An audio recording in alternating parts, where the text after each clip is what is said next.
Most mysteries don't start with a siren or a headline. They start on ordinary days.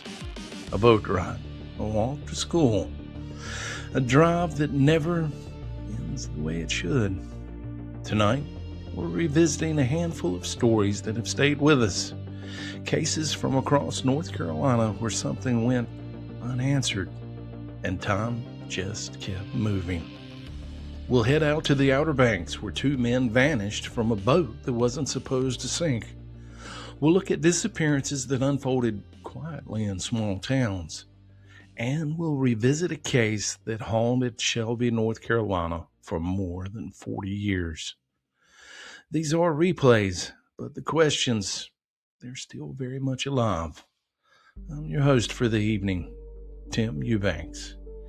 Together, let's take another look at the endings that never came.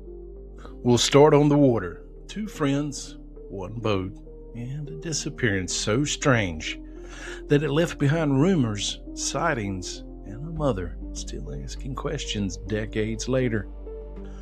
But before we begin, it's important to remember the time and place of this story. The Outer Banks in 1980, it wasn't the tourist destination that we know today.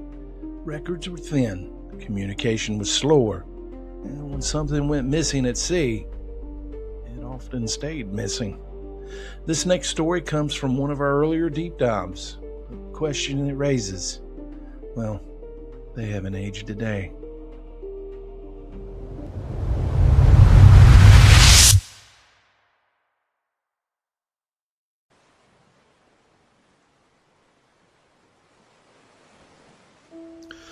This is the case of a young man who vanished on the Outer Banks. A man whose boat was considered unsinkable. Yet not a trace of him or his vessel was ever found. The Coast Guard searched more than 200,000 miles of ocean. They found nothing. A page went missing from their report. Witnesses swore they saw him years later. And his own mother believes he got tangled up in piracy, drugs, and a conspiracy that stretched far beyond the Carolina coast. This is the story of Jeffrey Mays and a mother's lifelong search for her only son. How does someone disappear from an unsinkable boat and still cast a shadow over the Outer Banks decades later? It's November 13th, 1980. The weather off Cape Hatteras, North Carolina is brisk, but not unusual for late fall. Jeffrey Mays, a young man from Stanton, Virginia, takes his 23-foot Sea Ox boat, a sturdy vessel built to withstand rough waters, out onto the open ocean. He isn't alone. Riding with him is Ted Wall, a man with ties to the local fishing community. Around 1:30 p.m., about 16 miles southwest of the inlet, a commercial fisherman spots them. Their engine was having trouble. He helped them make a quick repair, and they thanked him. And the Sea Ox is seemingly moving steadily again. That would be the last verified sighting of Jeffrey Mays. When Jeffrey didn't come back to shore that evening, alarm bells rang. He was experienced, not reckless, and he was expected back by 9 p.m. A full-scale search was launched. The response was massive. The Coast Guard, the Navy, the Marine Corps, and the Air Force, they all joined in. Boats and aircraft swept over 211,000 square miles of ocean. That's an area larger than the entire state of Nebraska. And yet, nothing. No wreckage. No life jackets. No sign of a struggle. No floating debris. Now, this was especially baffling because of the Sea Ox itself. These boats were marketed as virtually unsinkable, thanks to their foam flotation system. Even if swamped, they would stay just under the surface, visible. Yet this one simply vanished. For Jeffrey's family, especially his mother Shirley, the disappearance defied logic. Jeffrey was young. He had no reason to vanish by choice. He adored his family. He had friends. He wasn't running from death or danger. At least, not that anyone close to him knew. So how could both Jeff and his boat simply cease to exist? The deeper investigators and family members dug, the stranger the story became. On one page, a fisherman claimed to have seen a boat resembling Jeff Seahawks speeding southwest at a high rate of speed. Now, if that's true, that suggests Jeff's boat hadn't gone down at all. But when friends of the family went back to look at the same report later, that page was gone. Vanished. When pressed for answers, a Coast Guard public affairs officer said the records were no longer in local files. Instead, they were in the National Archives in Washington, D.C. It wasn't just that page that raised suspicions. During this era, the Outer Banks was caught in a different storm. One not of nature, but of crime. The 1980s were a high tide for drug smuggling in coastal North Carolina. Commercial fishing boats, pressed by lean seasons, often ran side hustles transporting drugs. Rumors swirled about the cartels exploiting the coastlines, hidden inlets. Ted Wall, Jeff's companion that day, he was rumored to be in debt. Some said he was over his head with people you just didn't want to cross. If those rumors were true, had Jeff been pulled into someone else's dangerous mess? The mystery deepened when months stretched into years, and then came the first of several bizarre sightings. 6 years after Jeff vanished, a close friend of the Mays family had an encounter that still haunts him. He was at the Mays summer house on the Outer Banks. Looking out the window, he spotted 2 trucks pulling up. 2 men climbed out, dressed ruggedly. Long hair, boots, flannel, fishermen. A woman was sitting in each truck. Dogs were in the back. Then one of the men pulled out a pair of binoculars. He raised them and stared straight at the house.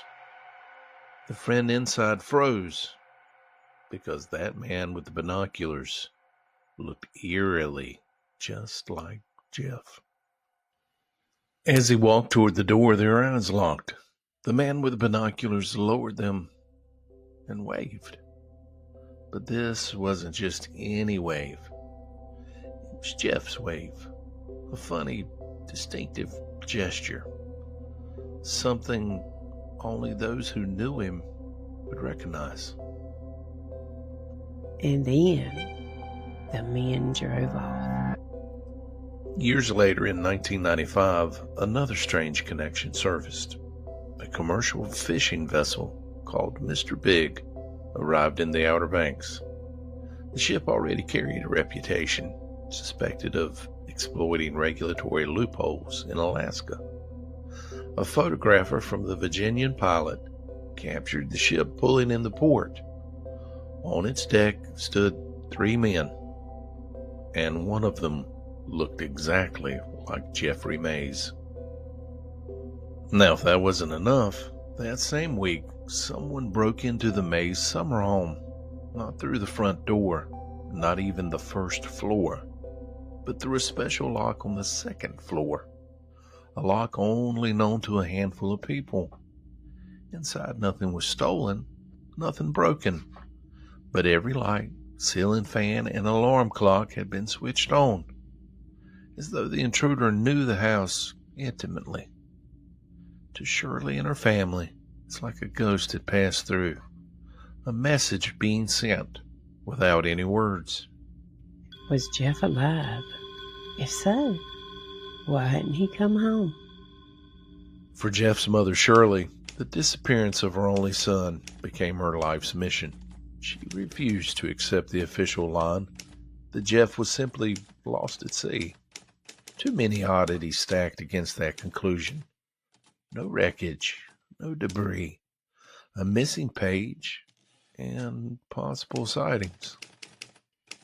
In her book, Outer Banks Piracy, Where is My Son Jeffrey, Shirley laid out a damning case. She chronicled corruption, money laundering, and greed up and down the coast of North Carolina. She tied Jeffrey's disappearance to a bigger picture, one where powerful interests had every reason to keep the truth buried. Her words were more than a mother's grief. They were an accusation that her son had been taken or perhaps forced into another life by forces far beyond his control. But Shirley's search has always been met with silence. Authorities deny, dismiss, or deflect. Leads vanish, and records, well, they go missing. Yet, she never stopped asking, "Where is my son?" So what really happened to Jeffrey Mays? The simplest explanation is the Sea Ox somehow failed. Jeff and Ted drowned and the ocean swallowed them whole. But this theory, well, it feels weak. Those boats were designed to float, even swamped. And with no debris, no life jackets, no oil slicks. Does that theory really hold water? Some suggest foul play. That Jeff got pulled into Ted Wall's debt. Maybe smugglers or criminals took control of the boat.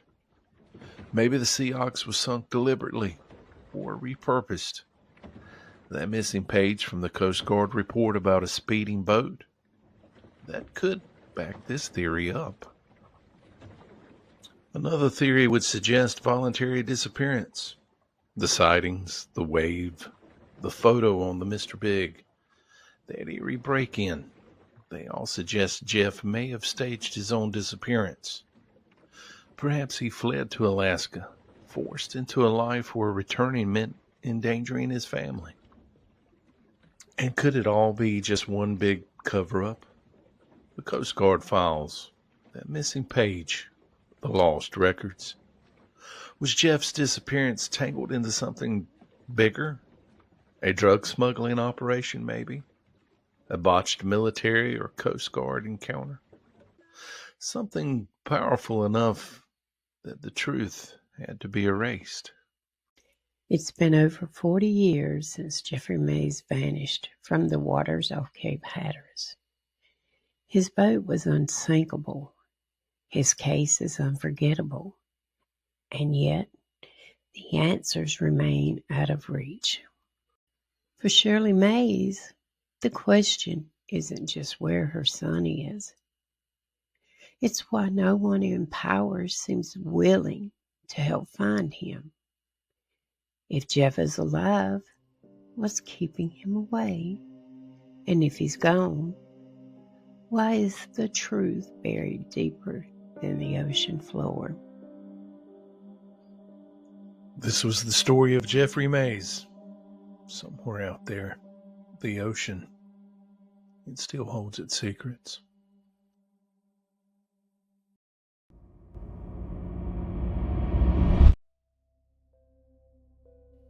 Not every disappearance happens at sea.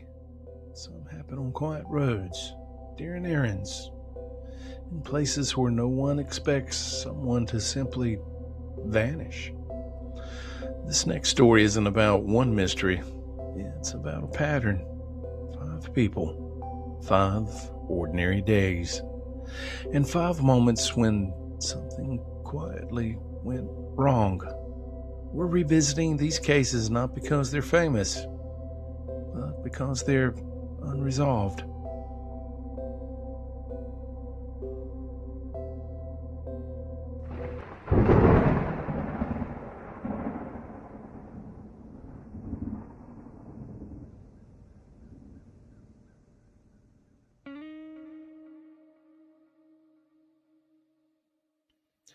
Everyday life is built on routines.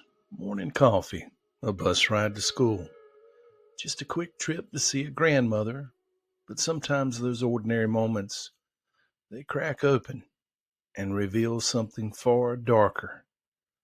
In tonight's episode, we're traveling across North Carolina to revisit 5 disappearances. Each one began with something simple, like grabbing a drink at a bar, waiting for a school bus, or attending a church service, or maybe helping a friend or visiting family. Yet each one ended the same way, with a life vanishing into thin air, and a trail of eerie, unanswered clues is all that's left.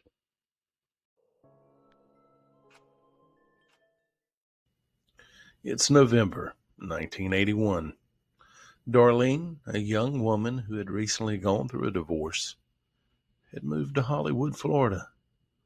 She was living with a new boyfriend, his name Phil Parcelli, a real estate broker, known to his family and friends as Skip. The two of them made the long drive from sunny Florida all the way to Durham, North Carolina for Thanksgiving to visit Darlene's parents. The holiday was going as planned, a cozy, normal visit. But before the big Thanksgiving dinner could even be served, Darlene and Skip, they decided to make a quick trip across town. They wanted to visit Darlene's grandmother, so they hopped in their rental car, waved goodbye, and set off for what should have been a very short drive. For a few days, Darlene's family assumed the pair had simply changed their plans. After all, her personal belongings and her packed clothes were still at her parents' house. But as the days passed and no phone calls came in, a cold knot of fear began to form in the family's stomachs. Darlene was officially reported missing, but strangely enough, a missing persons report for Phil Parcelli was never filed. Then a few days after they vanished, the discovery was made. Their rental car was found hundreds of miles away. That's south of the border. You know, that famous roadside attraction on I-95 that straddles the North Carolina and South Carolina state lines. When investigators arrived at the scene, the car offered almost nothing. No signs of a struggle, no blood, no shattered glass, nothing that pointed to foul play. But inside the otherwise clean vehicle, there was a single terrifying clue. A belt buckle with the emblem of the Outlaws motorcycle gang. Now, if you don't know the Outlaws, they're not your average riding club. They're violent. A 1%er motorcycle gang with a reputation for drug trafficking, extortion, and other brutal crimes. So to find one of their emblems in an abandoned car belonging to 2 missing people, well, that most likely isn't a coincidence. That's probably a message. Darlene's family was devastated. Her father, completely consumed by the mystery. Well, he spent years of his life looking for his daughter. He hired private detectives, followed every rumor, and chased leads from Tennessee to Florida. But every lead went cold.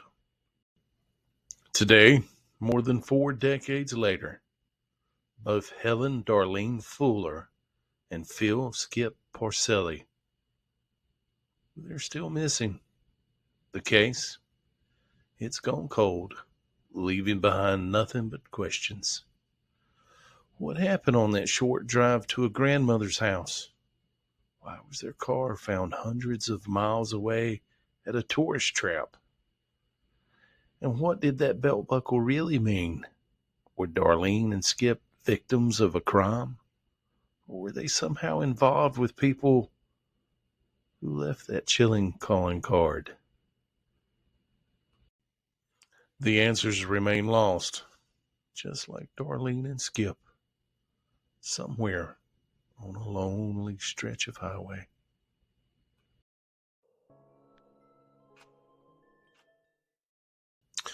Now we're talking about a case that just starts with a simple act of kindness, the kind of thing any one of us might do for a friend. But in the small town of Garland, North Carolina, a good deed led to a complete and utter vanishing. This is the mystery of Judith Devers Hyder. It was a cold Monday evening on December 7th, 2015. Judith, a 55-year-old woman who lived in the quiet town of Garland, she was home when she got a phone call. A friend needed help. Their truck wouldn't start. And without a second thought, Judith grabbed her keys, got in her car, and drove to meet them. It was a short trip, a quick fix. She'd be back home in a flash. But Judith never came home. Days went by with no word from Judith. Her family grew frantic, and a missing persons report was filed. And as investigators began to search, a bizarre discovery was made. Just a couple of houses down from Judith's own home. Her car was found. It was parked behind a row of bushes, intentionally hidden from view.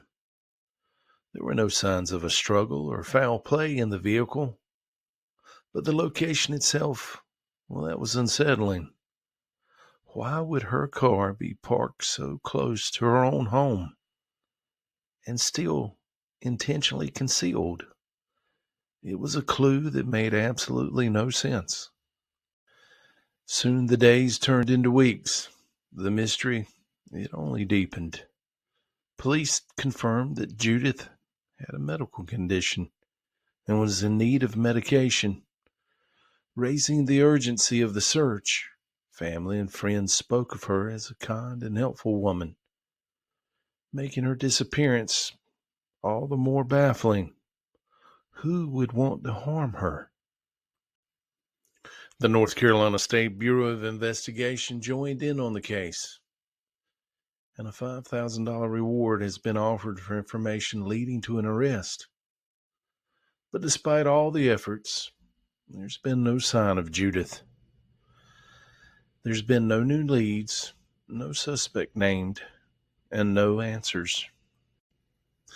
The case itself remains a cold trail of breadcrumbs, a phone call from a friend, a short trip, an intentionally hidden car, and chilling questions that still hang in the air. What happened on that short drive, just a few feet from home? And just who exactly was Judith supposed to meet? The Bladen County Sheriff's Department continues to investigate. If you have any information, please contact them at 910-862-6960.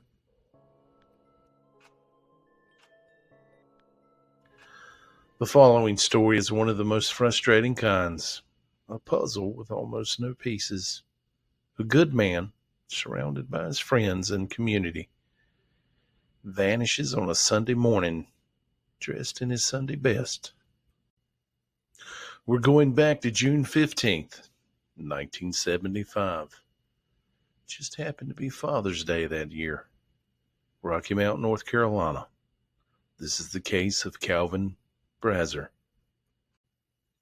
Calvin was a 71-year-old gentleman from Philadelphia, Pennsylvania, and he was a dedicated member of his church, North Providence Baptist. On this particular Sunday, he traveled by bus with his church group down to North Carolina to attend a gospel music program at the Joy Hope Holy Church. Now picture this scene. It's 11 in the morning. Church is either just starting or maybe it's a break between services. Calvin is dressed impeccably, as was fitting for the occasion. A dark blue suit, a crisp white shirt, a striped tie, and a perfect brown hat. A sharp-looking man, slightly built, just around 5'7" tall. He also had a small distinguishing features, One of his eyes was partially closed. Calvin was last seen leaving the church grounds on the 100 block of Bennett Street. He was alone, and he was on foot. And that's where the story stops. He was never heard from again.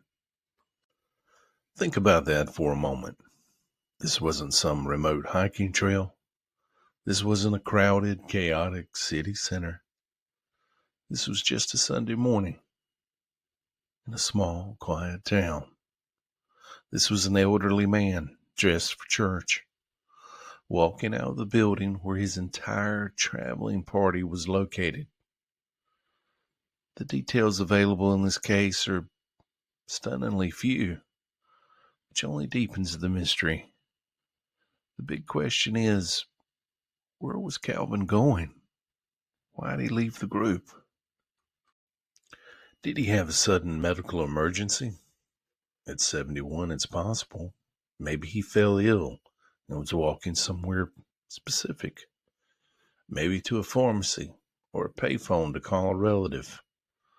But if that's so, why didn't he say anything to anyone in the group? Why is there no trace of him found anywhere? The church location on Bennett Street, near an area today that is close to old railroad tracks and appears somewhat isolated, it raises another unsettling possibility. Was he targeted? Was he walking toward a nearby street or a business that was known to be dangerous? Was he simply trying to run an errand? Was he mistaken for someone else? Or was Calvin a victim of an opportunist who saw an old man alone? The simplest explanation is he got lost.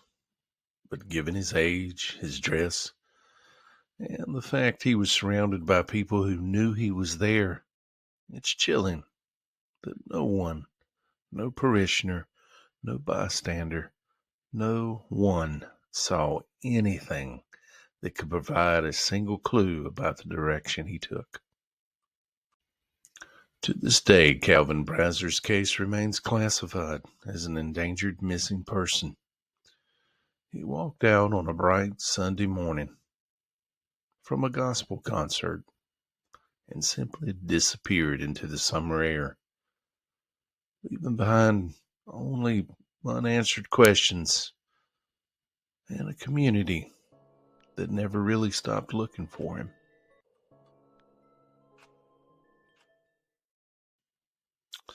You hear the same routine every morning. The distant sound of a school bus, the closing of a front door, the start of a normal day. But sometimes that routine is shattered, leaving behind a terrifying, inexplicable void. Today we're talking about a case that begins at a high school bus stop.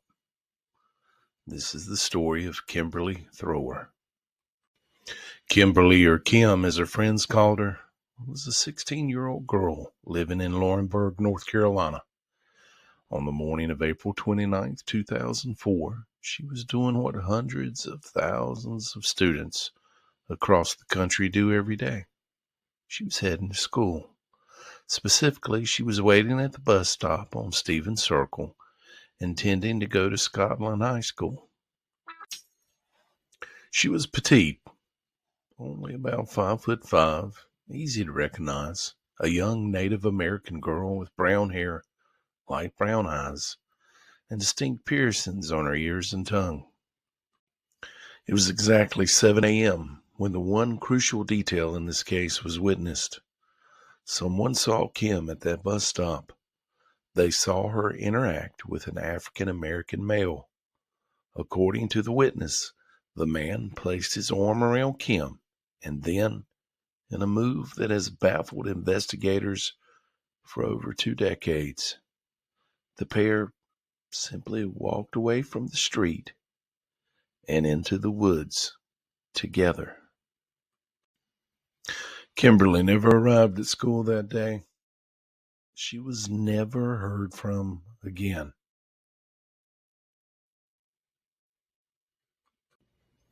Now, what makes this case so agonizing for her family is the immediate response. Because of the sighting, the fact that she walked with a male companion, authorities, they initially classified the case as a runaway.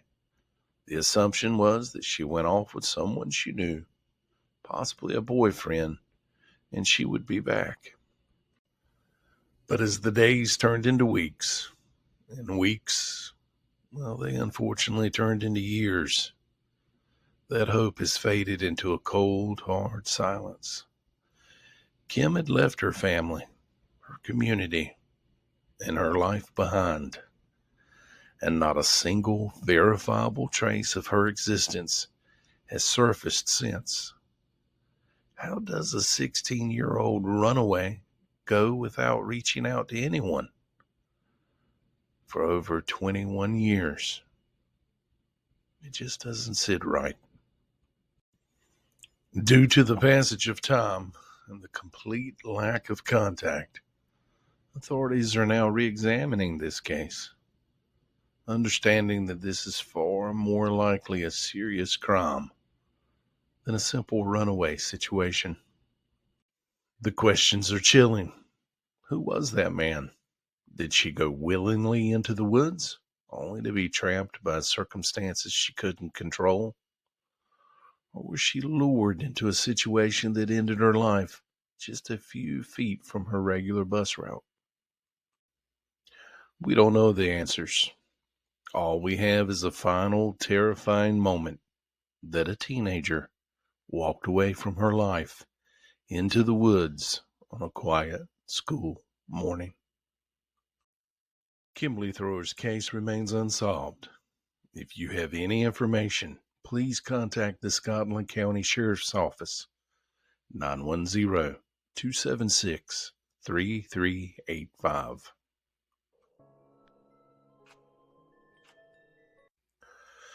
Now let's head over to another small town with a big mystery. This story starts in a place where everyone knows your name, but ends with a scene that feels like something out of a crime thriller. We're talking about the strange and unsettling disappearance of Robert Connor. Robert was a 61-year-old man from Claremont, North Carolina. He was a creature of habit. He had his routines, his friends, his favorite spot, the Boxcar Grill. And on the evening of July 18th, 2003, he was doing exactly what he always did, sitting at the bar. He was last seen there, a place where people felt safe and familiar. But something happened between the time he left the bar and the way his family found his home days later. 6 days after he was last seen, a family member, unable to reach him, decided to check on him at his home. The scene she found there was just plain wrong. It was a picture of a man who vanished not in an instant, but from a life that was still running on autopilot. First, there was the dog, Robert's constant companion, a dachshund named Rusty. Rusty was left all alone, hungry and frantic. This was a man who adored his dog, a man who wouldn't leave his best friend unattended for that long. Then there were the messages. His telephone answering machine had 14 unheard messages on it, all unanswered. His mailbox was overflowing with unopened letters. It was as if he'd gone for a while, and then the normal flow of his life had piled up, just waiting for him to return. And the truck, his pickup, was parked in an unusual, odd spot for him at his house. Why would he leave it there like that? Was someone else driving it? Or was he not the one who parked it there at all? But the most odd or strange detail was discovered inside the house. A .357 Magnum handgun that Robert always kept under his couch. It was missing. It was his protection, his security. Was he so threatened he took it with him? or did someone take it? The circumstances of his disappearance are entirely unknown. Robert Connor didn't just walk away. He left behind a trail of eerie breadcrumbs that suggest foul play. Who was the last person to see him besides that bartender? Why did his life stop so abruptly while everything else around him continued on? The police interviewed a man named John Franklin Dixon, who was supposed to be the last person to have seen Robert, but no useful information came from that conversation. The case has gone cold, and Robert Connor's whereabouts are still unknown. If you have any information, please contact the Catawba Sheriff's County office at 828-465-8349. What's most chilling about these stories, it isn't just that these people disappeared.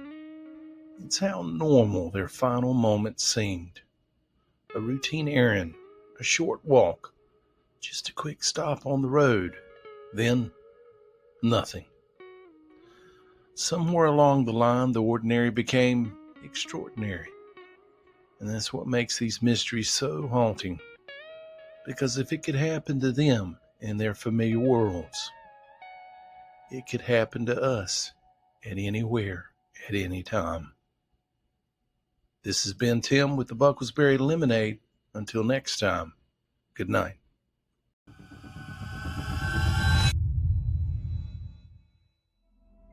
Sometimes a town thinks it knows the truth. That is until time reopens the wound. What happened to Brenda Sue Brown is a reminder that answers don't always bring peace. Some cases refuse to stay buried. Brenda Sue Brown's story, it's one of them. When we first covered this case, it was already decades old, yet still active in memory, rumor, and pain. What you're about to hear is a replay, but the controversy surrounding this case remains very much alive.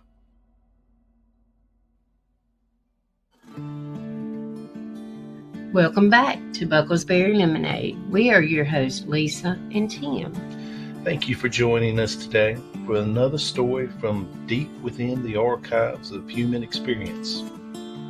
This is a case that truly highlights the enduring quest for justice. Today, we're heading back in time to a small North Carolina town to unravel a mystery that began with a childhood argument and ended in unspeakable tragedy. We're talking about the shocking murder of 11-year-old Brenda Sue Brown. It's a story spanning decades, involving missing evidence, a confession from the grave, and a community haunted by unanswered questions. So grab yourself a glass of lemonade and let's dive in. The date is July 27, 1966. The place is Shelby, North Carolina. Brenda Sue Brown, just 11 years old, was a typical kid. That morning, she had a minor squabble with her younger sisters over something as simple as a powder puff compact. A common sibling disagreement, completely innocuous.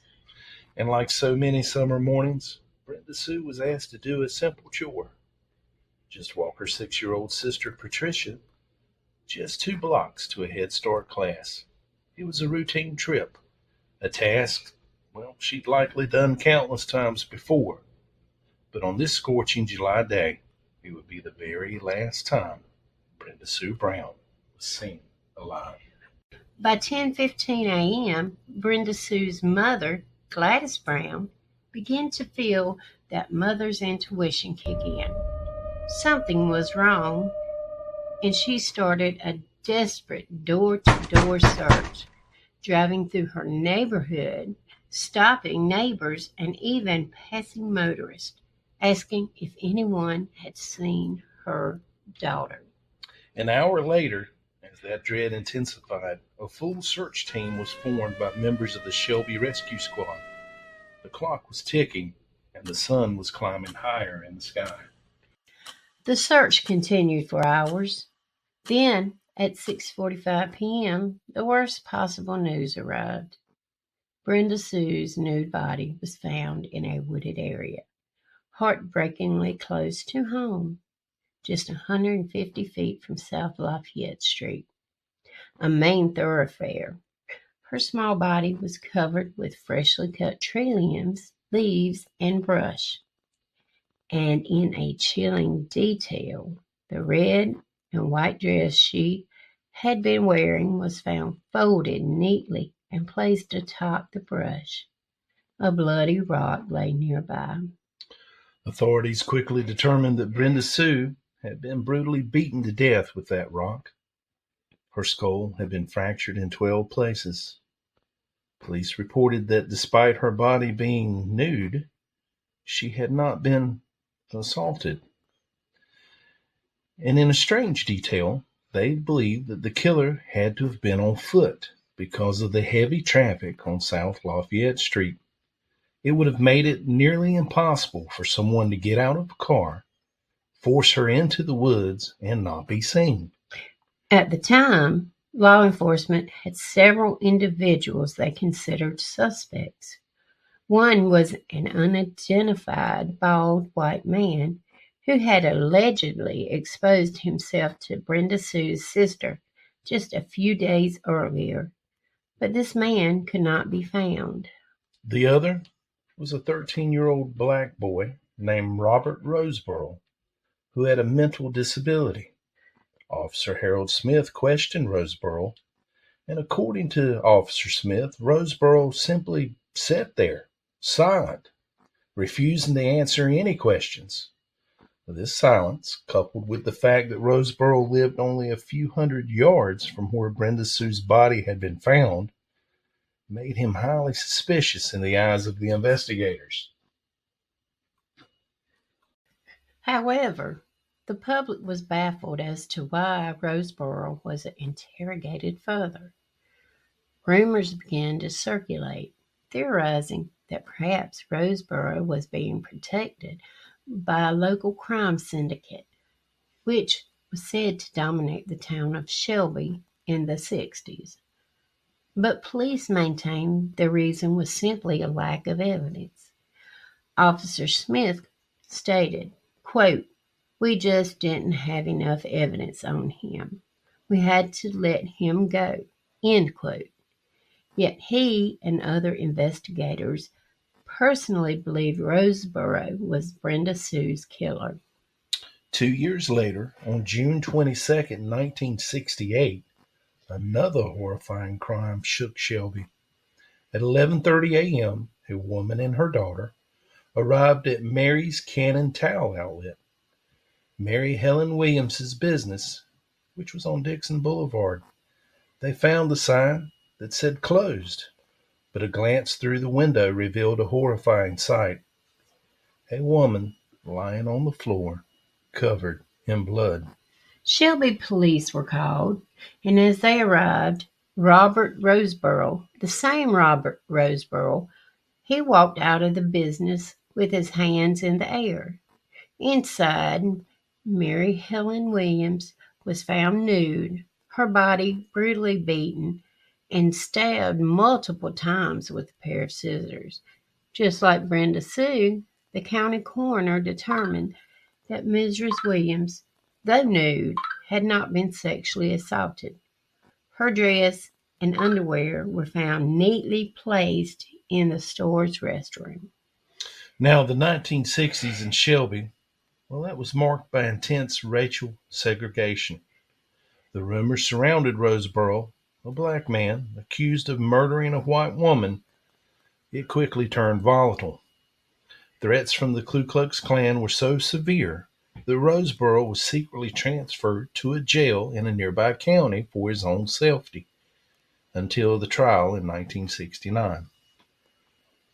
During the 2-day murder trial, a pathologist testified that blood found on Roseboro's clothes was type A, matching Mrs. Williams' blood type.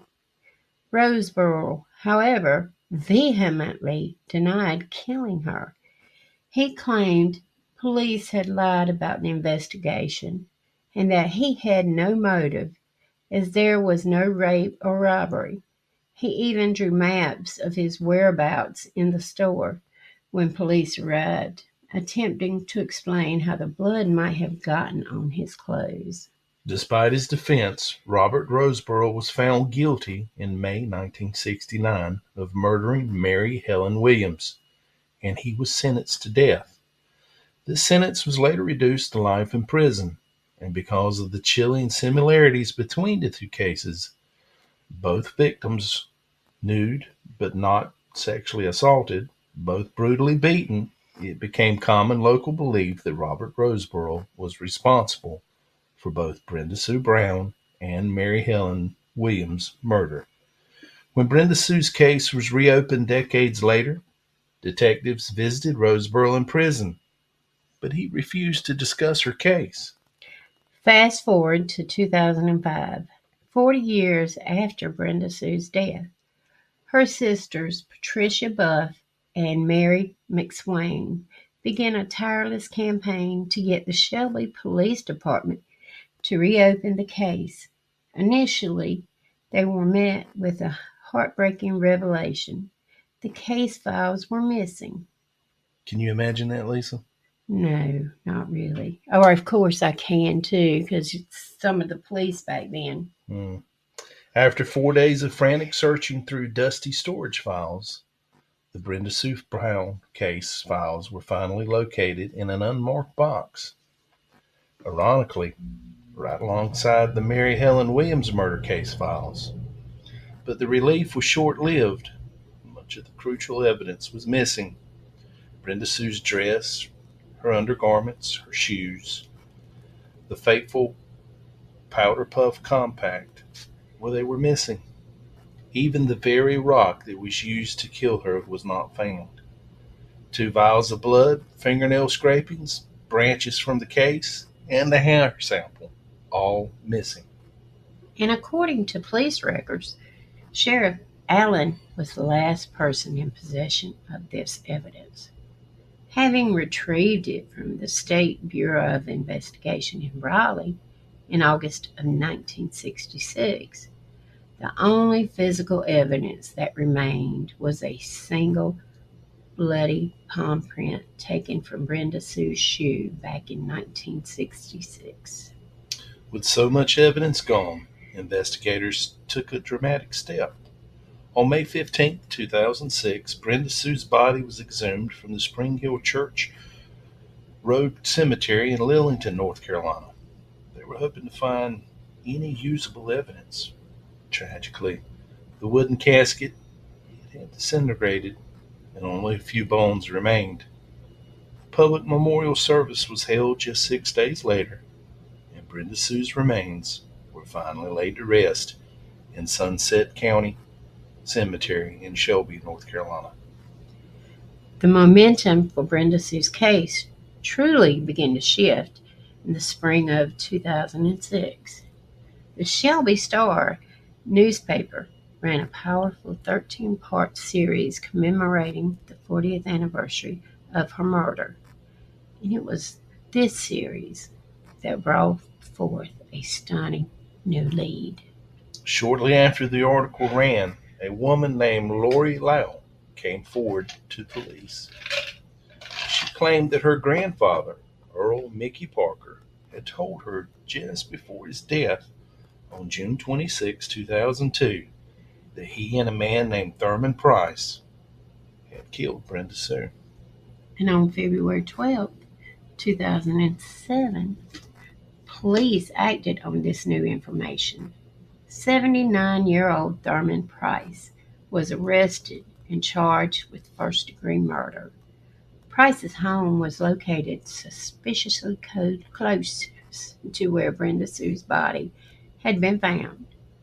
However, it's unclear if he lived there in 1966. As county records indicate, he didn't purchase the house until 1973. And he was released on a $50,000 bond a few days later, denying any involvement.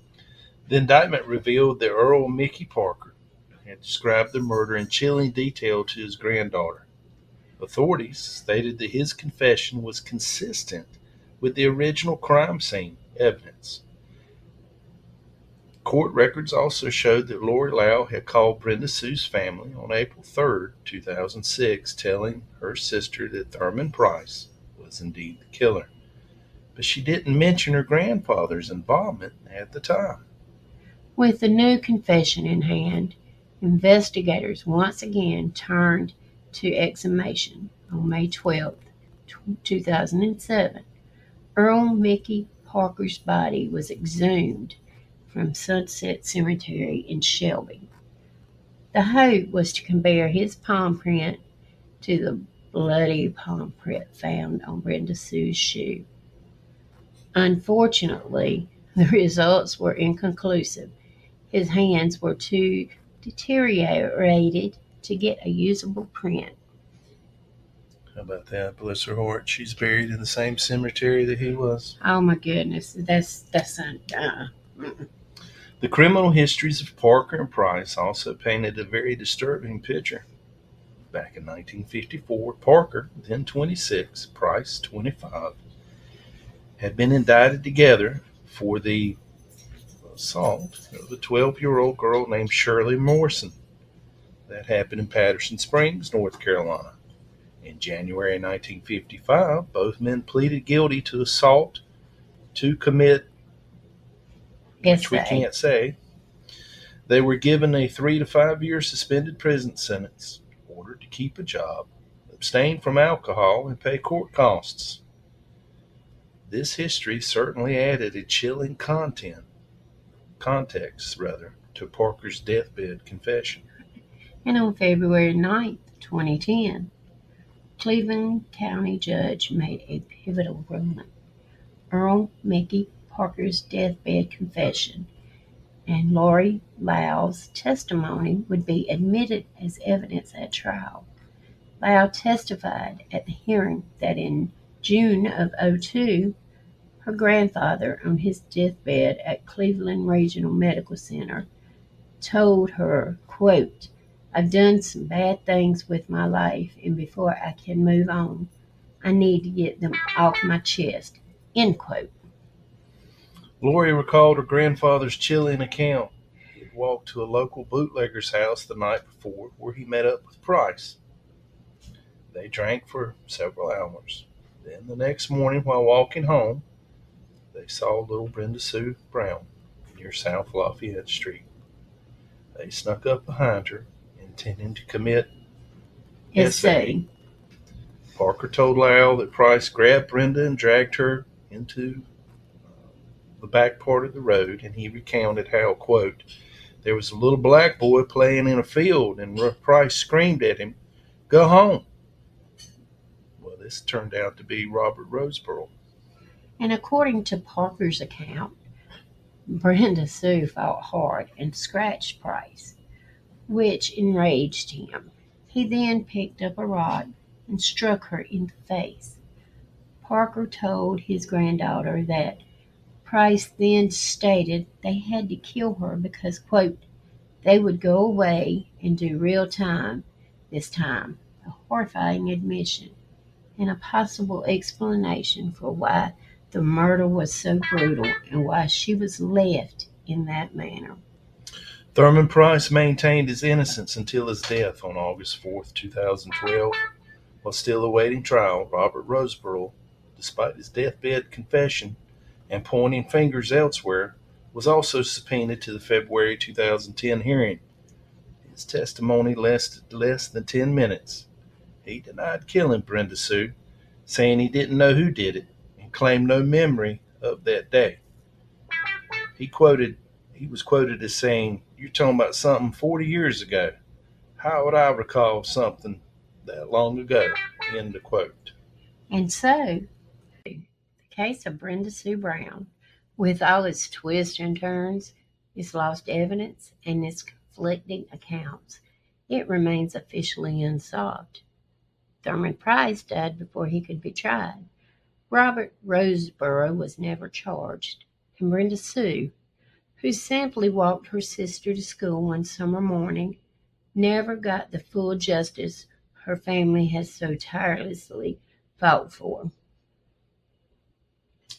It's cases like Brenda Sue's that truly highlights the challenges of cold cases, the erosion of evidence over time, and the complexities of human memory and confession. And the incredible persistence of families like the Browns, who never gave up fighting for the answers for their loved one. Our thoughts are with Brenda Sue's family and all the families still searching for truth. That's all for this episode of the BucklesBerry Lemonade Podcast. Thank you for listening. We'll be back next time with another story to unpack. Until then, stay curious and remember to always pour yourself a little bit of that sweet, sweet lemonade.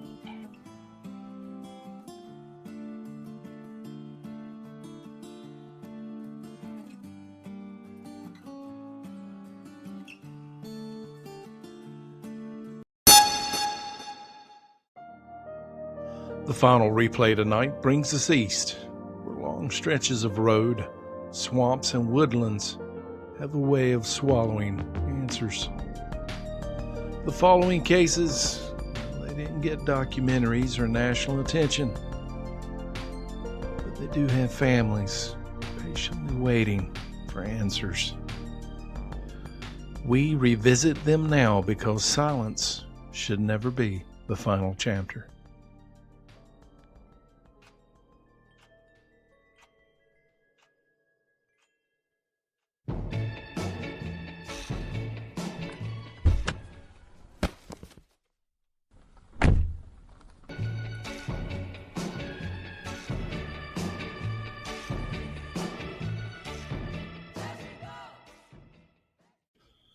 The oppressive heat of an April afternoon in 1960 pressed down on Pantego, North Carolina, clinging to the thick woods that bordered U.S. Highway 264.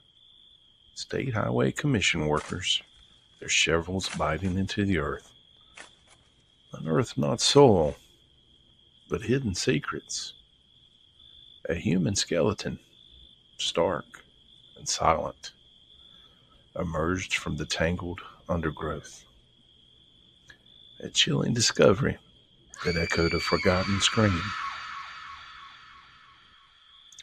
The Beaufort County Sheriff's Office arrived, their official presence in stark contrast to the quiet horror of the scene.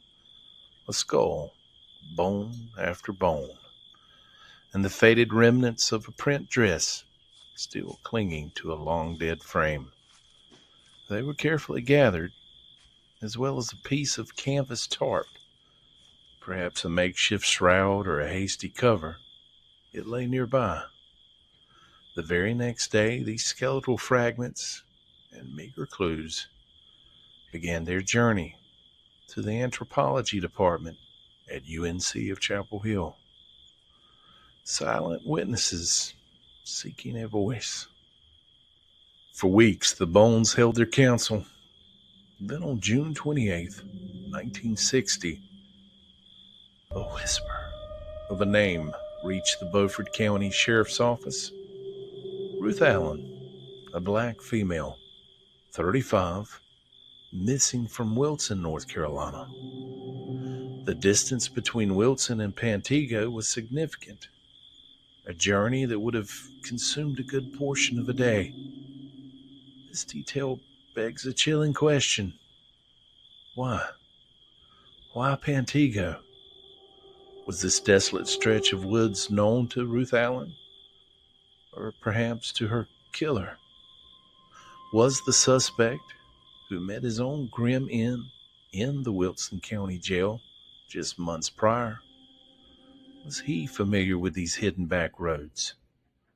This secluded patch of woods so far from where Ruth vanished? The following day, an SBI agent and deputy sheriff retrieved the crucial evidence, print dress and the tarp, from Raleigh, North Carolina.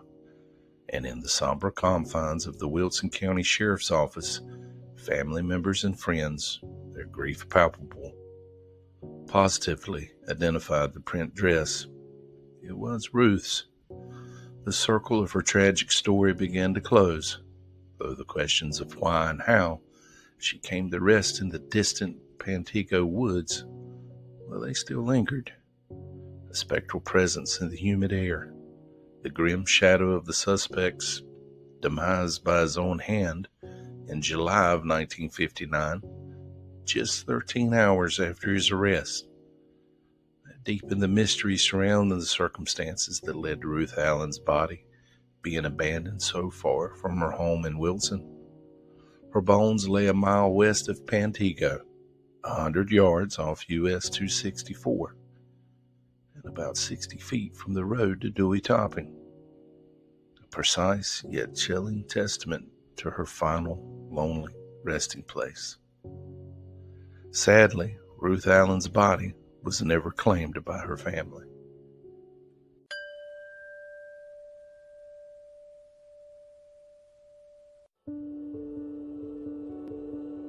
It was a quiet Wednesday morning in Kinston, North Carolina, February 28th, 1996. 50-year-old Tommy Lee Walters had just stepped out of his home on Heritage Street. He wore a brown coat over a plaid shirt, brown pants, white shoes.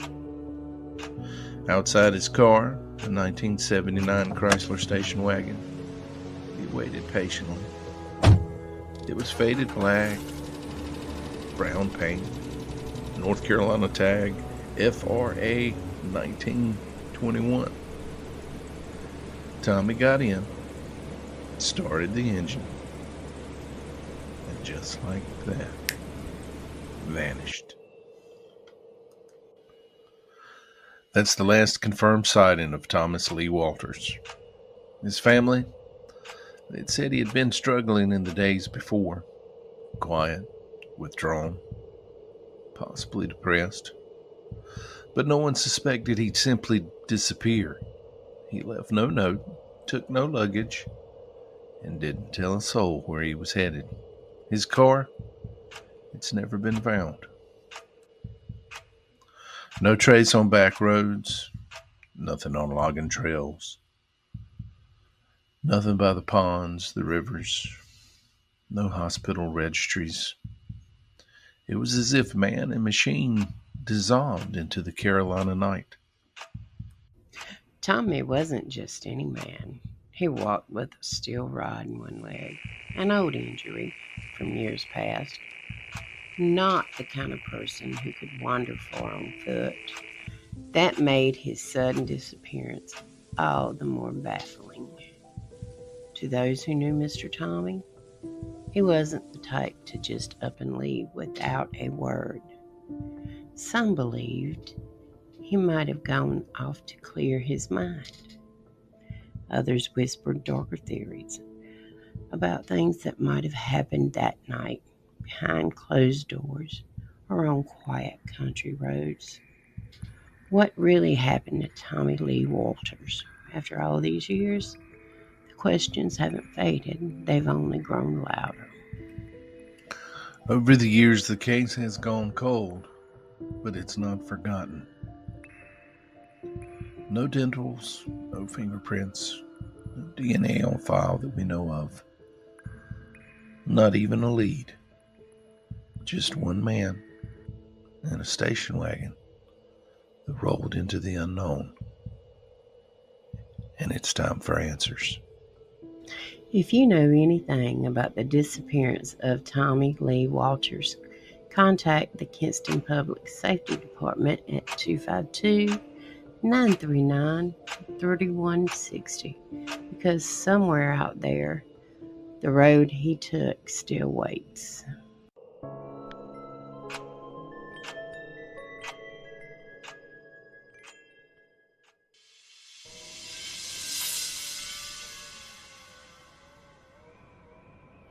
New Bern, North Carolina, September 4th, 1990. In the heart of town sits Cedar Grove Cemetery, where angels lean heavy over graves and moth-stained stones seem to whisper your name if you stay too long. It's where people say the weeping arch sheds red tears when it senses death coming. And it's where a boy named Curry Spivey was found dead. Just steps from the wall. Just 15 years old. A twin. A brother. A son.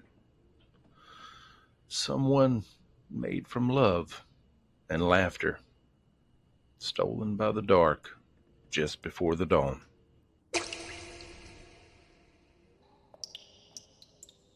His sister Kareem, she says she felt it. Every cut, every wound. She lay in bed across the street from the graveyard, waiting for Curry to pick her up for their first day of high school. But that morning, only silence came. She says she heard him. Really heard him. Calling her name into the night. She thought it was just a dream. She thought she was just going crazy. But when morning came, Curry was gone. And by daylight, the graveyard, well, it held more than just ghosts.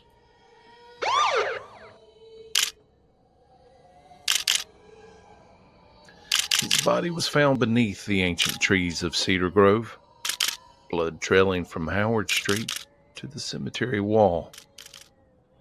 The town whispered, but no one truly spoke. Some claimed to have seen something, but most said nothing. The case was investigated again and again, but the silence grew roots, cold and deep, and no one was ever charged. Years have passed, decades, but Kareem, she still waits, still remembers the voice in the dark. She still hears the echoes of her brother's name in the wind some nights. She's never stopped looking.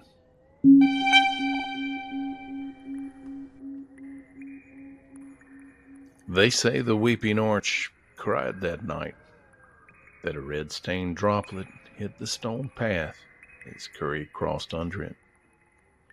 And the old folks say if that happens, well, you're marked for death. But legends don't kill. People do.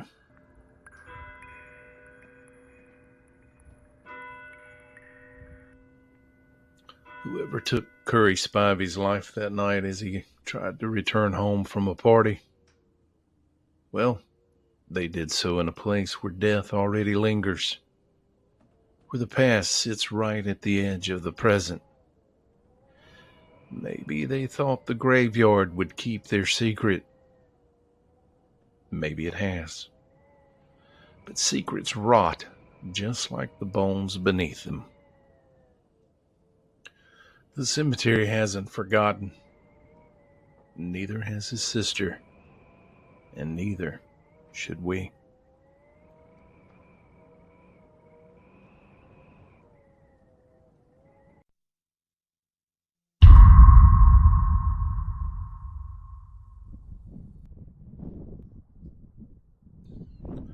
The biting chill of Christmas Day, 1956. It settled deep in the bones of Jones County, North Carolina, a cold mirror to the mystery stirring in Black Swamp.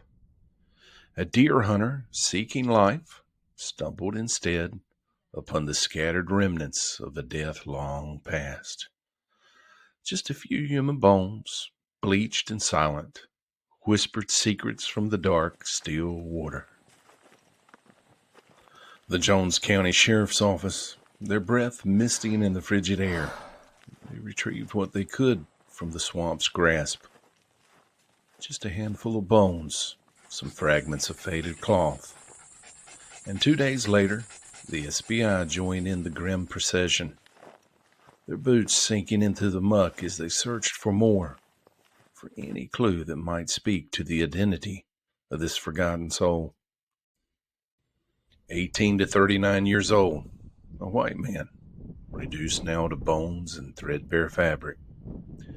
His name lost to the cypress knees and the whispering swamp grass.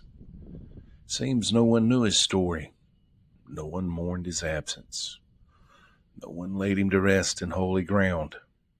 His homecoming was not to a warm hearth and familiar faces, but to the cold, indifferent embrace of a black swamp. His final rest, a nameless sorrow etched in the very earth of North Carolina.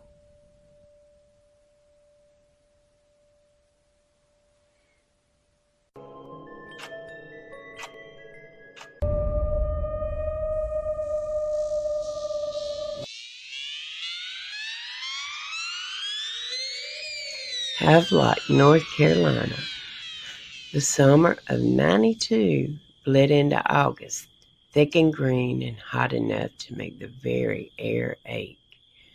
Folks mostly recall the way the sky hung low, bruised purple and copper at dusk, or the special stillness of the baseball field down by the tree line, where the shadows stretched long enough to swallow a man whole. That's where they laid eyes on her last, Camille Whalen. 25 years old, no fixed address, just a whisper of a woman carried on the currents of forgotten back roads. Her eyes, they say, held the soft, lost look of someone with nowhere in particular left to go.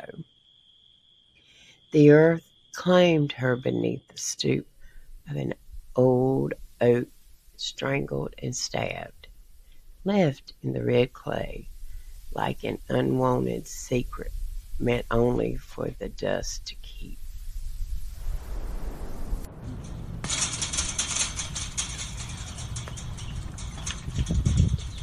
No living soul swore they'd seen her walk that ground before.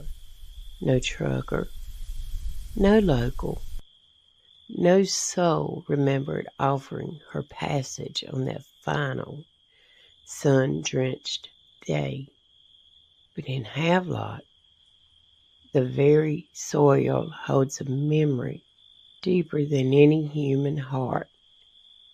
They say she drifted in from the shimmering, salt-kissed coast, perhaps trying to outrun a shadow. But the chance to flee was stolen, just as her breath was. The longing came, asking questions with hard, flat voices. Marines from the nearby base, their youth sharp against the languid heath, were made to stand accountable, but the trail, slick with the humidity and whispers, went cold before it ever knew the warmth of a fire. There were no witnesses to speak of, just the lengthening shadows of the pines in a silence so vast it felt like a presence.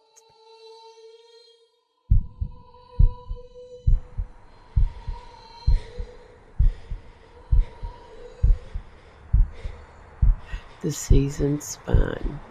Camille's name was scrawled across newsprint, yellowed into oblivion in the courthouse's shadow drawers. But her story, a silent lament, refused to die. It settled itself in the rusted bleachers, seeped into the cracked asphalt path behind the outfield, where the ground, even decades later, still feels unsettled, holding its breath. Then, from the grim depths of other states, a name rumbled forth, like distant thunder on a clear day. Darren Van, a man etched with shadows deeper than any pine grove. A Marine, once stationed close enough to hear the cicadas scream in Havelock. A monster now tied to horrors far from the southern coast. And the whispers began again, this time with a hungry cutting edge. Did he know Camille? Did he see her, a lone figure, walking that lonely road into the deepening twilight?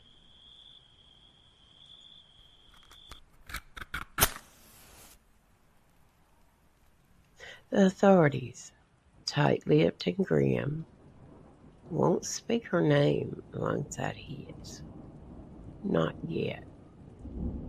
But her forgotten file has been pulled from the dust.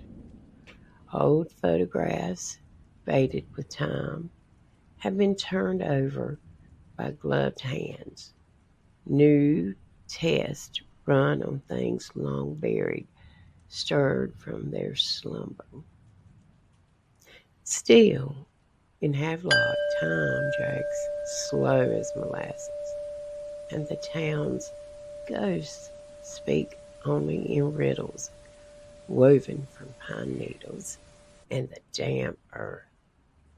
Some old-timers swear that when the night's breath is still and the dim lights at the ball field flicker without cause, you can still hear the soft, scuffling footprints on the gravel behind third base. A faint hum, like a woman singing beneath her breath, forever waiting for a ride that in the end never truly came.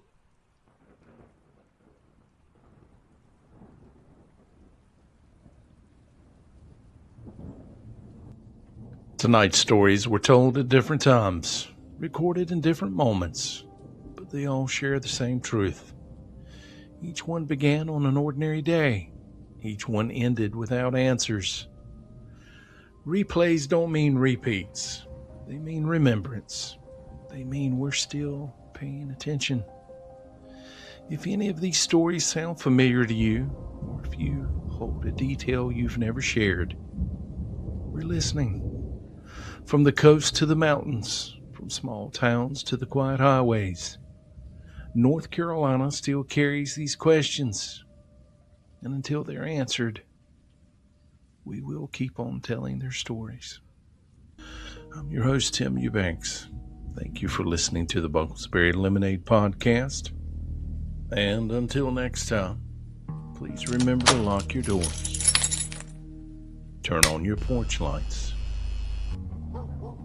hug a loved one, and stay safe out there.